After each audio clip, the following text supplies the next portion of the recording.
गुजरात में हमने देखा है कि जब दूध का पैसा सीधा बहनों के खातों में जाना शुरू हुआ तो उसका एक सार्थक सामाजिक परिवर्तन आया। अब तो हमारी सहकारी समितियां, हमारे पैक्स कंप्यूटराइज हो चुके हैं। इसलिए अब यह सुनिश्चित होना चाहिए कि जो भी काम हो, जो भी पेमेंट्स हो, वो डिजिटली हो।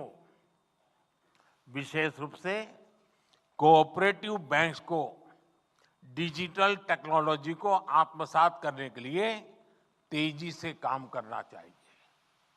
एक और विषय सॉइल हेल्थ कार्ड का है। हमने मिट्टी की सेहत की जांच के लिए सॉइल टेस्टिंग का इतना बड़ा प्रोग्राम बनाया है। मेरा सहकारी संगठनों से, पैक्स से आग्रह है कि आप सॉइल टेस्टिंग के छोटी छोटी लैब्स अपने इलाके में बनाइए और किसानों को आदत डालिए कि लगातार वो अपनी जमीन की सेहत देखता रहे, मिट्टी की सेहत देखता रहे। सॉइल टेस्टिंग का हम नेटवर्क बनाएं। साथियों, सहकारिता में युवाओं और महिलाओं की भागीदारी कैसे बढ़े, इसको लेकर भी हमें अपने प्रयास बढ़ाने होंगे। और मैं तो सहकारी क्षेत्र में जहां पर किसान जुड़े हुए हैं, वे एक काम कर सकते हैं। साल में उनको कह सकते हैं कि आपको जो डिविडेंड वगैरह मिलता है, अब आपको मुफ्त में आपकी संस्था की तरफ से सॉइल टेस्टिंग करके दिया जाएगा। उनको सिखाया जाएगा कि भाई तुम सॉइल टेस्टिंग से अनुभव के आधार पर अपनी फसलों पर ध्यान केंद्रित करो। साथियों, इससे सहकारिता में नयापन आएगा, एक नई ऊर्जा आएगी। सहकारिता में स्किल डेवलपमेंट की, ट्रेनिंग की जागरूकता को बढ़ाना भी बहुत आवश्यक है। बहुत बदलाव हो चुका है जी, और सारी चीजें कागज पे होनी चाहिए। मुंह जुबानी बातें करने वाला जमाना चला गया और इसके लिए ट्रेनिंग होना बहुत जरूरी है और इसके लिए प्रयास होने चाहिए। पैक्स को, सहकारी समितियों को एक दूसरे से सीखना भी होगा। बहुत सी सहकारी संस्थाएं इनोवेटिव काम करती है, कई इनिशिएटिव लेते हैं। देश के कई इलाकों में इसका पता नहीं होता है। क्या हम बेस्ट प्रैक्टिसेस को शेयर करने के लिए कोई कॉमन पोर्टल बना सकते हैं और सब लोग अपने नए नए अनुभव, नए नए तरीके उस पर अपलोड करते जाएं? इन बेस्ट प्रैक्टिसेस को आगे कैसे बढ़ाया जाए, इसके लिए ऑनलाइन ट्रेनिंग की व्यवस्था हो, कोई मॉड्यूल बने। आप जानते हैं कि एस्पिरेशनल डिस्ट्रिक्ट प्रोग्राम, आकांक्षी जिलों का अभियान, उस प्रोग्राम में एक उसकी विशेषता है हेल्दी कंपटीशन, स्वस्थ स्पर्धा का रैंकिंग का एक सिस्टम बनाया हुआ है और दिन में 10 बार उस रैंकिंग में ऊपर नीचे होता रहता है। हर अफसर सोचता है कि मेरा जिला आगे निकल जाए। क्या कोऑपरेटिव सेक्टर के अलग अलग वर्टिकल बनाए हम, एक एक प्रकार की कोऑपरेटिव का एक वर्टिकल, दूसरे प्रकार की कोऑपरेटिव का दूसरा वर्टिकल, और एक ऐसा मैकेनिज्म बनाएं कि उसमें भी एक healthy competition round the clock चलती हो। सहकारी संगठनों में ये स्पर्धा हो, बेस्ट परफॉर्म करने वालों को इनाम की व्यवस्था हो, ऐसी सहकारी संस्थाओं से नई चीजें बाहर आए। एक बहुत बड़ा आंदोलन जिसको सरकार और सहकारी संस्थाएं मिल करके उसको एक नया रूप रंग दे सकते हैं। साथियों, एक बात सहकारी संस्थाओं के साथ एक क्वेश्चन मार्क लेकर के चलती रहती है। सहकारी संगठनों के चुनावों में पारदर्शिता लाना बहुत जरूरी है। इससे लोगों का भरोसा बढ़ेगा, अधिक से अधिक लोग जुड़ेंगे। साथियों, सहकारी समितियों को समृद्धि का आधार बनाने के लिए हमारी सरकार उनके सामने मौजूद रही चुनौतियों को भी कम कर रही है। आपको याद होगा, हमारे यहां कंपनियों पर सेस लगाता था, लेकिन सहकारी समितियों को ज्यादा सेस देना होता था। हमने 1 करोड़ से 10 करोड़ रुपए तक की आय वाली सहकारी समितियों पर लगने वाले सेस को 12% से घटाकर 7% कर दिया। इससे समितियों के पास काम करने के लिए पूंजी भी बढ़ रही है। उनके लिए एक कंपनी की तरह आगे बढ़ने के रास्ते भी खुले हैं। सहकारी समितियां और कंपनियों के बीच वैकल्पिक टैक्स भी पहले भेदभाव था। हमने समितियों के लिए न्यूनतम वैकल्पिक टैक्स को 18.5% से घटाकर 15% कर दिया और कॉरपोरेट वर्ल्ड से हमने उसको बराबर ला करके खड़ा कर दिया। एक परेशानी ये भी थी कि सहकारी समितियों को 1 करोड़ से ज्यादा की निकासी पर टीडीएस देना पड़ता था। हमने निकासी की ये सीमा भी बढ़ाकर सालाना 3 करोड़ रुपए कर दी है। इस फायदे का इस्तेमाल अब सदस्यों के हित में हो सकेगा। मुझे विश्वास है, सहकार की दिशा में हमारे ये साझा प्रयास देश के सामूहिक सामर्थ्य के विकास की सभी संभावनाओं को खोलेंगे। इसी कामना के साथ आप सभी का मैं बहुत बहुत धन्यवाद करता हूं। और जैसा अमित भाई ने बताया कि लाखों लोग आज अलग अलग सेंटर्स पर इकट्ठे हुए हैं, मैं उनका भी इतने उत्साह और उमंग के साथ आज के इस महत्वपूर्ण इनिशिएटिव में जुड़ने के लिए उनका भी धन्यवाद करता हूं और उनको भी मैं बहुत शुभकामनाएं देता हूं। आइए हम सच्चे अर्थ में सहकारिता की भावना को लेकर के कंधे से कंधा मिलाकर के, कदम से कदम मिलाकर के विकसित भारत के लक्ष्य को प्राप्त करने के लिए चल पड़े। एक साथ चले, एक दिशा में चले और परिणाम हम प्राप्त करते रहेंगे। बहुत बहुत धन्यवाद।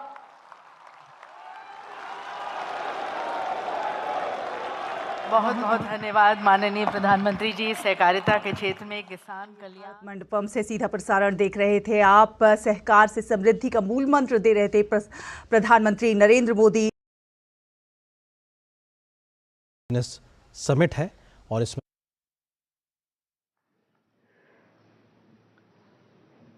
Mr. Vineet Jain, I'd request you to be on stage, but I just want to read out. मैं सिर्फ 4 पंक्तियां जो दिनकर जी की मैंने आज सबको सुनाई है, प्रधानमंत्री जी आपको फिर से सुनाना चाहती हूं। दिनकर जी ने अपनी पंक्तियों में लिखा, वसुधा का नेता कौन हुआ, भूखंड विजेता कौन हुआ, जिसने ना कभी आराम किया, विघ्नों में रहकर काम किया। और इन 4 पंक्तियों का मैं यहां बैठे दर्शकों से पूछना चाहती हूं, नाम किस पर फिट होता है? Inviting on stage MD of Times Group, Mr. Vineet Jain, to come and welcome our Honorable Prime Minister, our chief guest for this evening.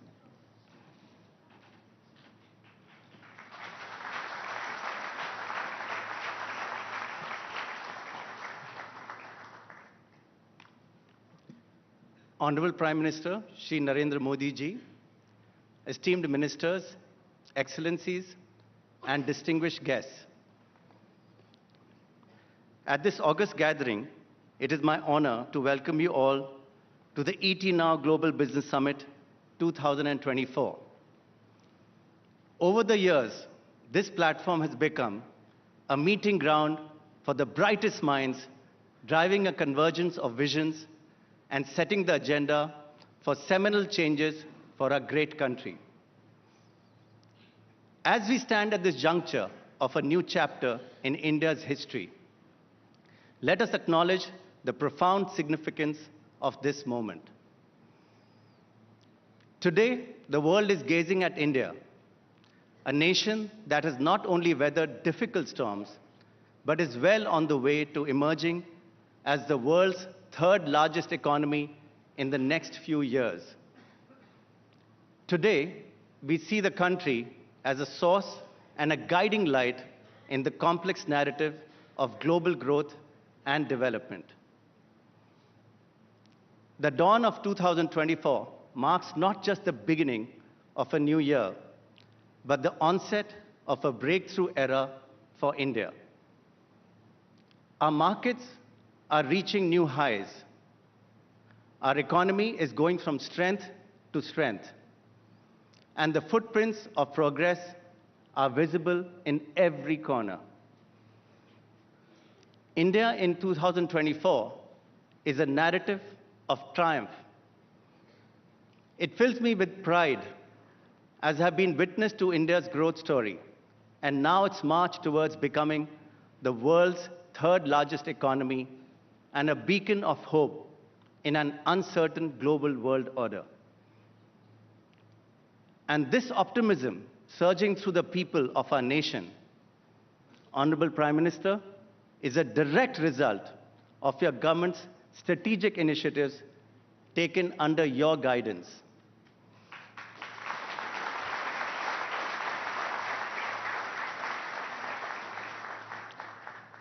From Make in India to Startup India and Digital India, to name a few, the country has not only grown, but has positioned itself as a global leader in development and digital innovation.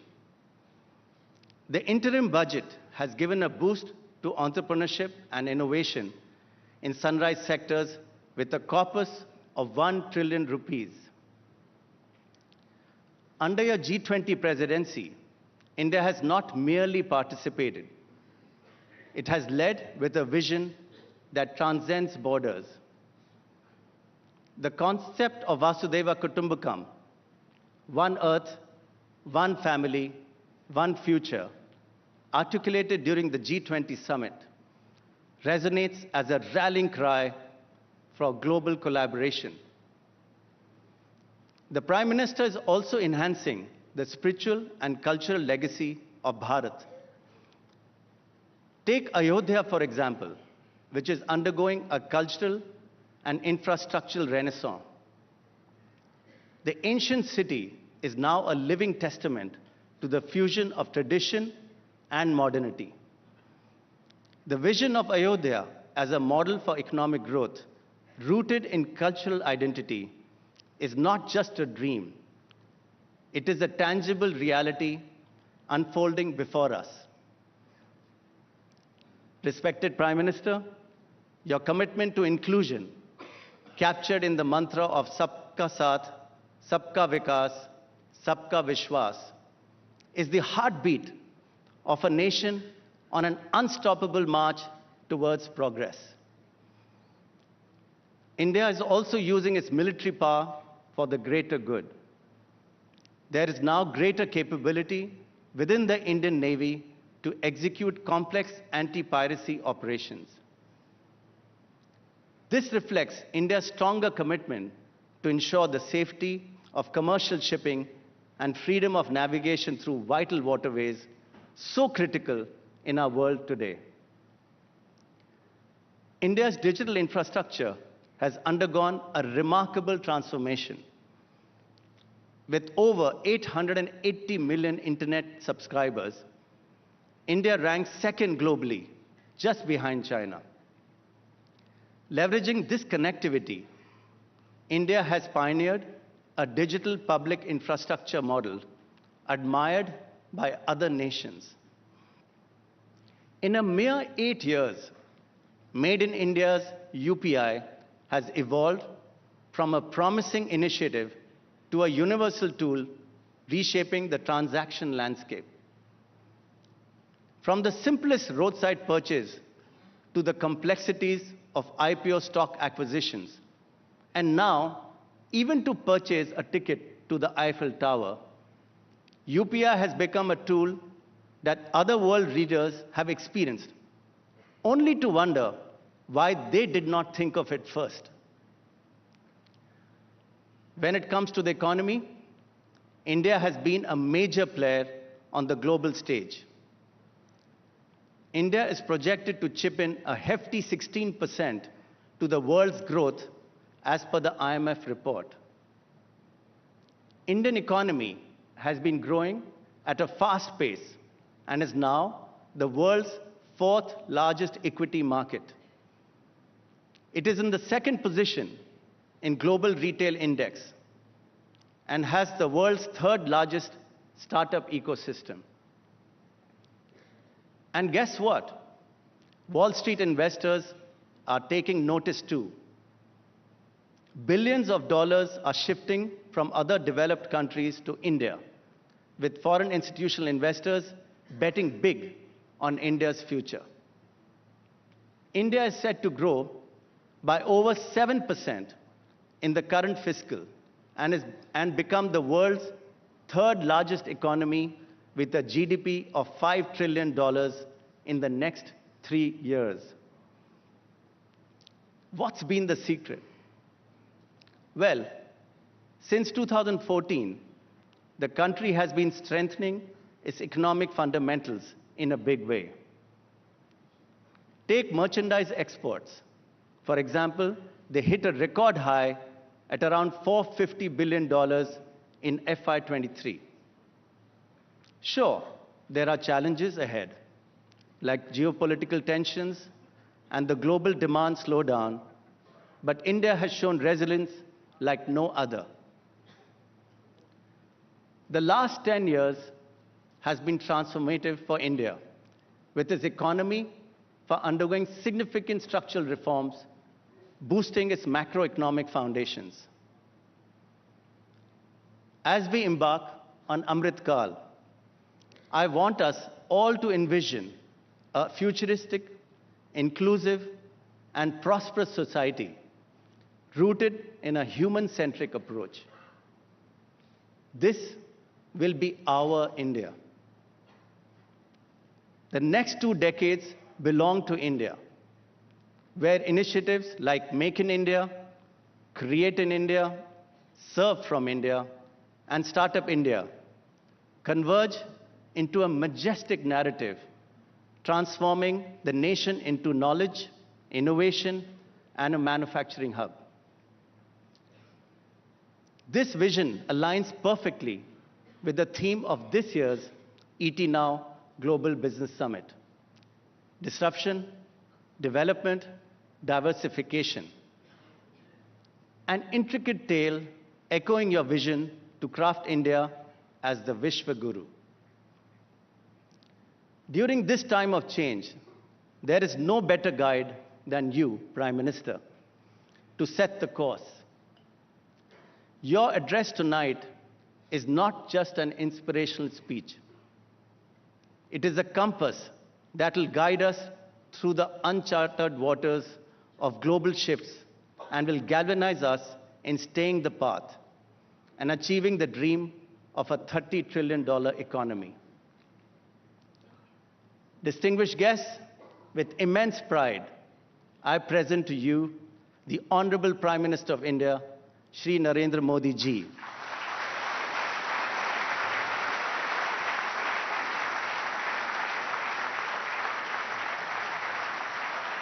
And before we call him up on stage, we'd like you to welcome the Prime Minister with the presentation of a shawl.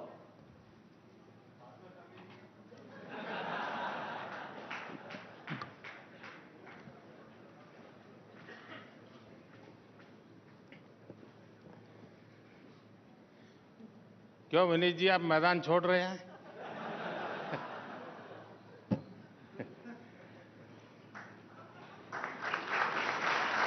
मैं आपको वादा करता हूं, मैं ऐसी कोई comment नहीं करूंगा जो आपको तकलीफ दे।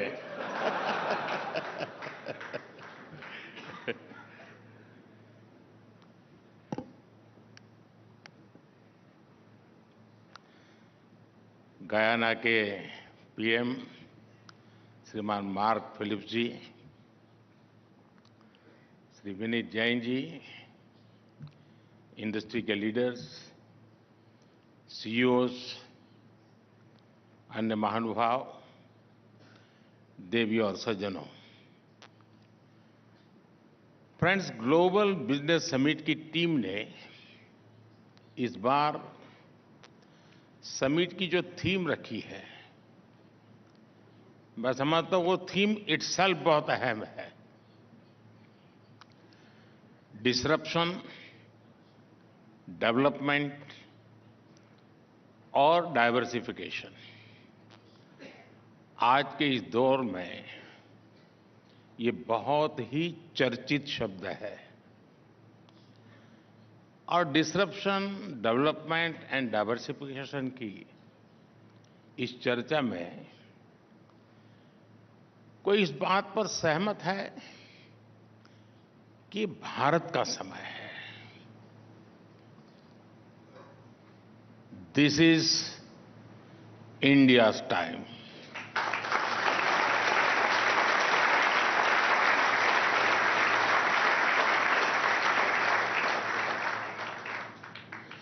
और पूरे विश्व का भारत पर ये विश्वास लगातार बढ़ रहा है। हमने अभी दावोस में यानी एक प्रकार का वो इस प्रकार के लोगों का कुंभ मेला होता है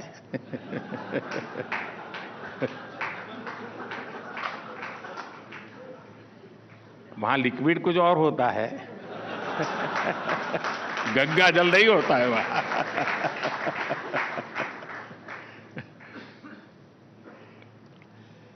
दावोस में भी भारत के प्रति अभूतपूर्व उत्साह देखा गया है। किसी ने कहा कि भारत एक अभूतपूर्व इकोनॉमिक सक्सेस स्टोरी है। ये जो दावोस में बोला जाता था, दुनिया के नीति निर्धारक बोल रहे थे। कोई बोला कि भारत का डिजिटल और फिजिकल इंफ्रास्ट्रक्चर नई ऊंचाई पर है। एक दिग्गज ने कहा कि दुनिया में अब कोई ऐसी जगह नहीं है जहां भारत का दबदबा न हो। एक बड़े पदाधिकारी ने तो भारत के सामर्थ्य की तुलना रेजिंग बुल से कर दी। आज दुनिया के हर डेवलपमेंट एक्सपर्ट ग्रुप में चर्चा है कि भारत 10 साल में ट्रांसफॉर्म हो चुका है। और अभी विनीत जी वर्णन कर रहे थे, उसमें काफी चीजें उसका जिक्र था। ये बातें दिखाती हैं कि आज दुनिया का भारत पर भरोसा कितना ज्यादा है। भारत के सामर्थ्य को लेकर दुनिया में ऐसा पॉजिटिव सेंटिमेंट पहले कभी नहीं था। भारत की सफलता को लेकर दुनिया में ऐसा पॉजिटिव सेंटिमेंट शायद ही कभी किसी ने अनुभव किया हो। इसलिए ही लाल किले से मैंने कहा है, यही समय है, सही समय है।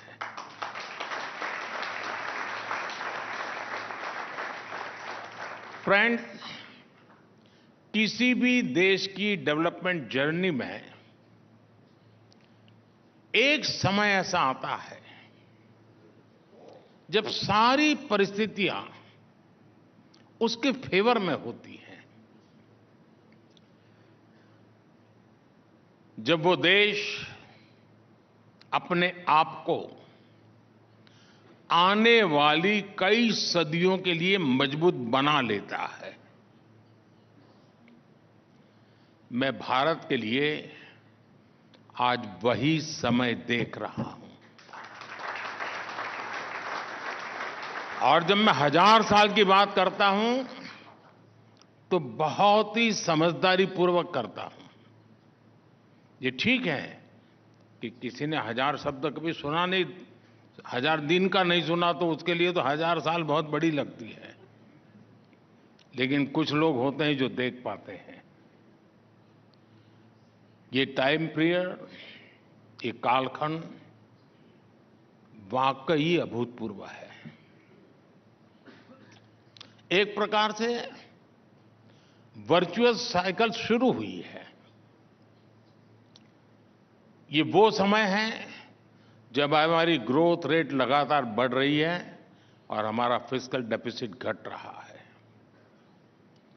ये वो समय है जब हमारा एक्सपोर्ट बढ़ रहा है और करंट अकाउंट डेफिसिट कम होती जा रही है। ये वो समय है जब हमारा प्रोडक्टिव इन्वेस्टमेंट रिकॉर्ड ऊंचाई पर है और महंगाई नियंत्रण में है। ये वो समय है जब अपॉर्चुनिटीज और इनकम दोनों बढ़ रही है और गरीबी कम हो रही है। ये वो समय है जब कंजम्पशन और कॉर्पोरेट प्रॉफिटेबिलिटी दोनों बढ़ रहे हैं और बैंक